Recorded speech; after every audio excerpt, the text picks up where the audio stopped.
Anong gawin mga idol? Mag-login ka. Tapos enter mo yung email address. Then CDE online exam.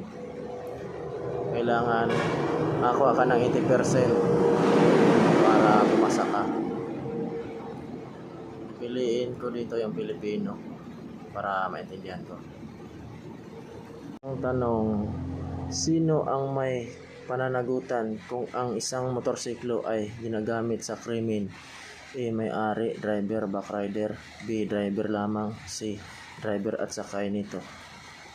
Sagot ko dito mga idol, letter A. Number 2. Ang paggamit ba ng cellphone ay bawal habang nagmamaneho? Ang sagot ko dito, letter C.